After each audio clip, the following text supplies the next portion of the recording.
about is just have trainers add more tools to their toolbox. Because the more tools you have, the more success you're going to get, the more things you can build. Okay? And training is about building. You're building a mindset. You're building a mindset, and if you build it correctly, no matter what tools you use in the beginning to build it, if you build it correctly, the tools have no more value because what you build will stand. Right? So think about training that way. You're using tools to build something, just like a carpenter or anyone that uses tools to build something. If they use those tools correctly and they build that structure the way it's supposed to be built, with the code it was supposed to be built with, you can take those tools and put them away. You'll never need it again because it's built correctly. That's what tools are for. Does this apply to e-collars? Applies to every training tool. Okay, e-collars. Okay, let me touch a little bit on e-collars. E-collars are not a training tool. I don't think people understand that logic. It has nothing to do with training a dog. It's a feeling.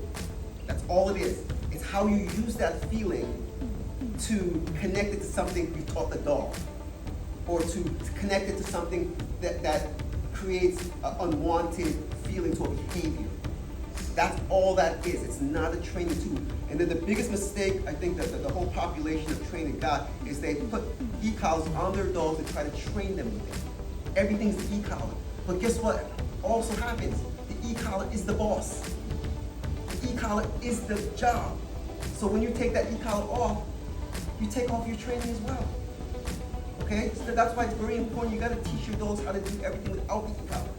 The e-collar is a feeling that you link to mental mindset.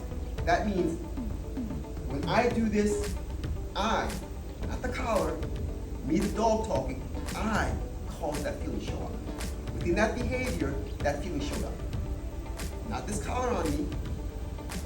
This feeling goes here, connected to that was doing. This has nothing. This has no value. And if you connect it to this has all the value, and it'll never come up here. Okay? You want everything for the dog to understand it comes here. It's mine, I own it here. Because when they own it here, guess where they don't need it? Here. Do any of you have a booklet in your pocket or a collar on for you guys to understand what the laws are? You know them. Why? They're here. Same with the dogs. Our job is to teach them how to do that. Put it there so they don't have to wear it here. So that's the end result of training. And that's when my program develops that process. So there's a process of a mindset in training a dog. Anyone can be a dog trainer, but the level of dog training you're going to make, it depends on your mindset, on what you're capable of mentally.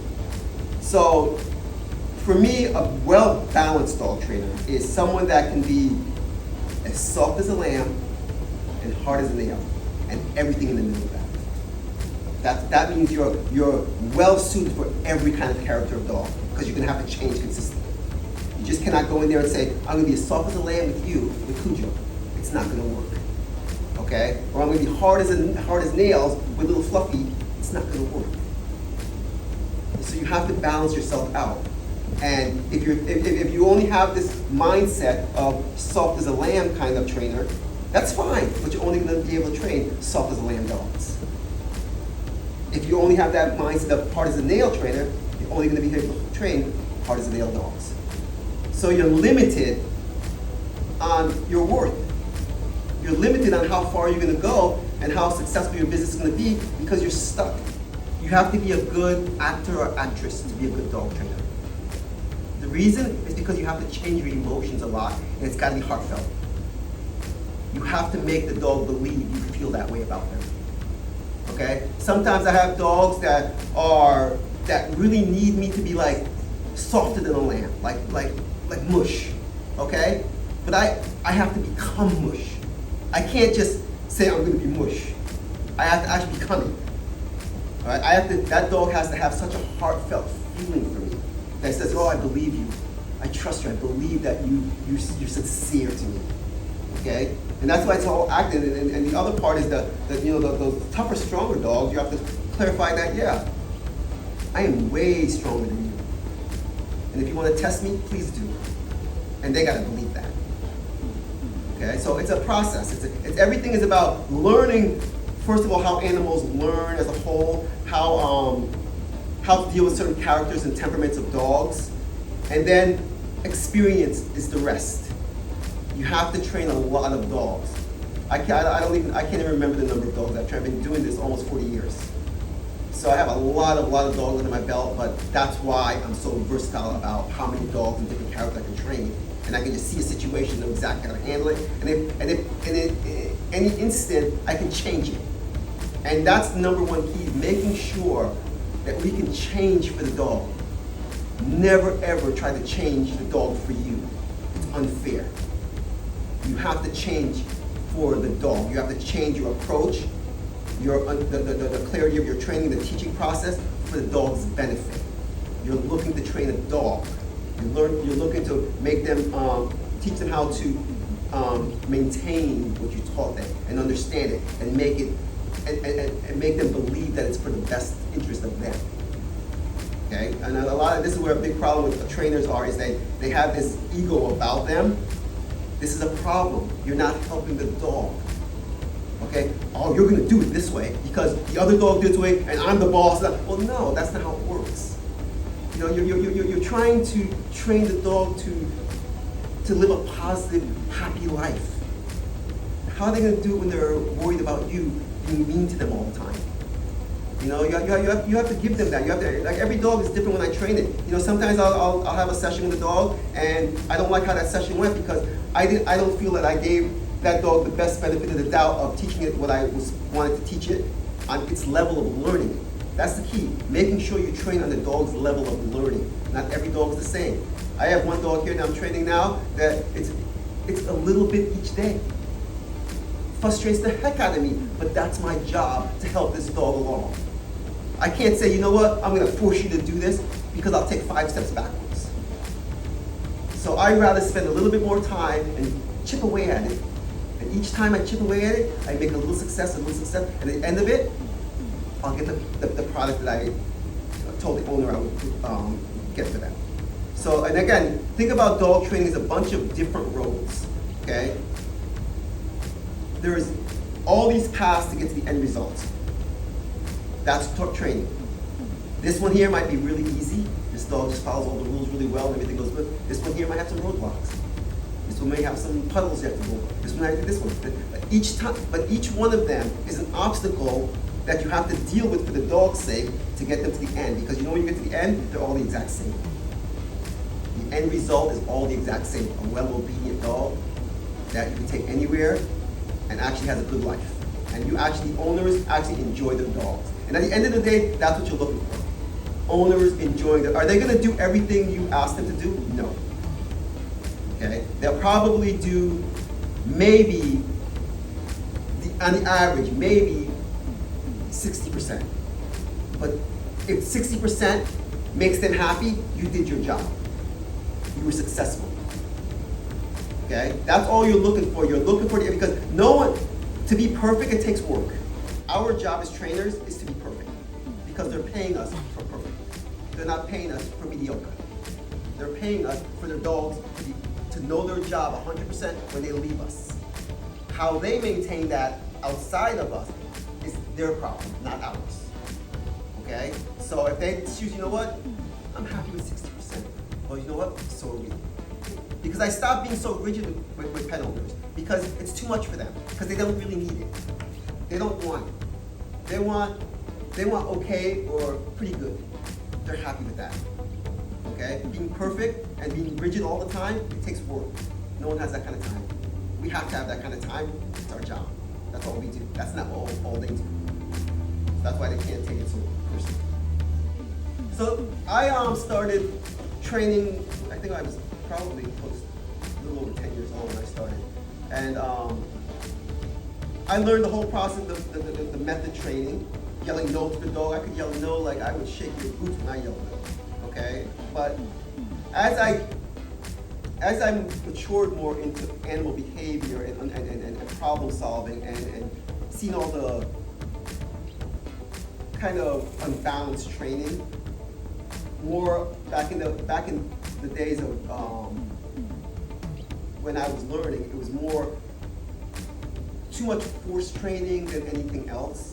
You know what I mean? Everything was mandatory, and you know everything was a lot of discipline but no clarity behind it. So I didn't like that because I felt the dogs were being unfairly trained. So I started developing and the thing is, it depended on the people a lot on how the dog behaved. Like if a hard person handled the dog, he behaved well. If the soft person handled the dog, he would behave well. So it depended on the people. So I wanted to develop something that the dogs actually learn and held themselves accountable and learn what to do, so anyone can handle that. So because at that point, because the rules held the power, not the people that handle the dogs. And through trial and error, I just came up with a bunch of different ways of doing this with them, figuring them out, and start thinking more about reality, about how reality actually works as a whole, not just animals but people. Because we're pretty similar on the process, on how everything learns. So I would put something with an animal in a human term, and I would figure it out that way. And then you can ricochet back and forth, because in the whole process of knowing that a human being had to actually go to school to learn English. How do you expect an animal to learn this? And it's common sense. But here we are speaking to them in English like they understand what we're talking about. We have to go to school for it. We actually have to learn this. Okay? I mean, think about if you took a kid and never put him in schooling, put him in the woods with animals, and then brought him into society, how he would act. He wouldn't know any words. He wouldn't know what anything meant, because he didn't go to school for it. He didn't learn it, just like a wild animal. So that's what and I started realizing that people that need to think like that more. They're not thinking like that. Training is about common sense. It's not about methods. It's about logic and common sense. It's about sitting down and thinking about something. Saying, well, it's an animal. If a human is doing it this way and they're really, kind of related to the animal this way, how can it make sense? So I started just researching it and developing it and making it more consistent, and watching the animals actually learn and hold themselves accountable and problem solve. And that's the key. It's the greatest thing for us in training, all of us, when we train a dog, is to watch them avoid being corrected by self-correction. You'll see we'll set up a distraction, and all of a sudden they'll go, that's the most appealing thing and the most exciting thing for us. That's where we say we did our job. We taught that dog to problem solve and hold himself accountable. Because now I'm not worried about that dog going home and getting corrected all the time once the process is done with the owners, because we taught the dog how to self-correct. I did this. I'm responsible. I will not break the rules. That's called a self-correction. And that's what we train the dogs to do. We teach them how to avoid getting corrected. Nobody wants their dogs to get corrected. Our job as trainers is to teach them how to avoid it, not how to get it. Because if your dog is listening to correction all the time, you do not do your job right. You have to get to the point where you learn how to self-correct. I'm responsible. I know I did that wrong. And again, we're not so busy at the end result of our training to go and correct the dogs anymore. We will give them that self-correct. Like if they break place, we'll watch them to go. And you see the light bulb on. This is a negative business. Yep, I'll go back on place. I'm not going to correct you for that. You know what I'm going to do? I'm going to reward you for that. I'm going to throw you a party for making that right decision. Okay? Because that's what you're teaching them to do. You're teaching them to make those great decisions that says, hey, I know my job. I don't need anybody else now. I know my job. I know when that command is given to me, I am held accountable. When it comes out of your mouth, it's no longer yours, it's mine. I own it. There's two ways to do it. And the other part of what we don't want to do with the animal also is put them in gray area. Gray area is the worst place you can put an animal, because there's no right or wrong there, because it's all one concept. Gray means that everything is the same. So if they did a behavior that's right, or they did a behavior that's wrong, they don't know the difference, because there's no line. There's no line for them to say, on that side of the line is negative, on this side of the line is positive. So when you put a dog in gray, and this is where people make the biggest mistake, and also a lot of dog trainers make the big mistake here, is correcting their dogs when they put them in that gray area. Because it's unfair correction, because there's no solution to it. You're correcting me when I don't know why I'm being corrected. That means I cannot avoid it. Okay? You're making something negative happen to me, and I don't know how to shut it off. I don't know how to make sense of it. So at that point, you know what that's called? Abuse. So this is the fine line. This is the clarity of I don't think people understand. There's a fine line between a correction and an abusive.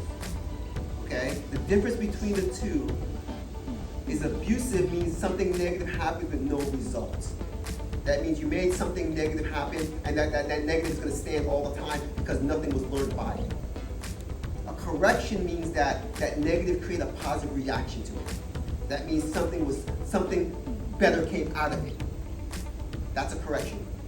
Okay, so there has to be a clarity between the two. So if people don't understand that, they think just because you correct a dog, you think that that's a correction.